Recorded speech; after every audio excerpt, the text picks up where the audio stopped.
नांदणी येथील या मठाची 1300 वर्षाची आख्यायिका आहे।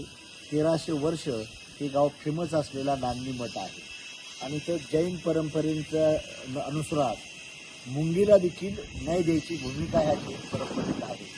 तिथं नांदणी मठ आहे। त्या नांदणी मठाचं एक 100वे वर्ष चालू होत आहे। शांतिगिरी महाराज इथं प्रथम मुनी होऊन गेले।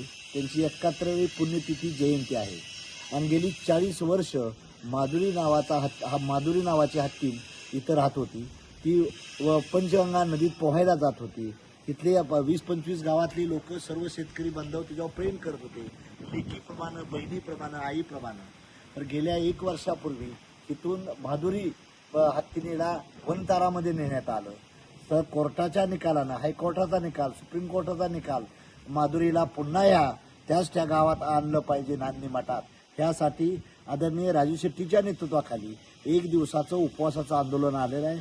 त्याला मी स्वतः राष्ट्रीय समाज पक्षाचा अध्यक्ष महादेव जानकर, माझा पक्ष ह्या आंदोलनात सहभागी आहे। सकाळपासून आम्ही उपवास धरलेला आहे आणि ह्या गावकऱ्यांची, आसपासच्या परिसराची, इथल्या जनतेची इच्छा आहे, तमाम जनतेची, की माधुरी पुन्हा आमच्या गावात माहेराला आली पाहिजे, सासूरवाला आली पाहिजे अशी अपेक्षा व्यक्त करतोय। मी वनताराच्या ग्रुपला देखील त्यांनीच त्या माध्यमातून त्यांनी येऊन हे वनताराच्या लोकांनीच माधुरी कशी राहते त्याच्यासाठी बांधण्यासाठी मेडिकल, फर्स्ट एड, फार्मसी, नंतर आपलं मेडिकल सर्व जाणं खाणं व्यवस्थित कसं बांधलेलं आहे। तर त्यांना माझी हाय पॉवर कमिटीला विनंती आहे की forest department of centre, forest department of the Maharashtra government आणि ती कमिटीच्या ज्या 3 सदस्य बॉडी आहे त्या कमिटीनं येऊन लवकरात लवकर त्यांचा अहवाल देऊन ह्या माधुरी 13 सप्टेंबरच्या अगोदर नांदणीला यावी हीच राज्य आणि केंद्र सरकारला नम्रतेचं आव्हान करतोय मी।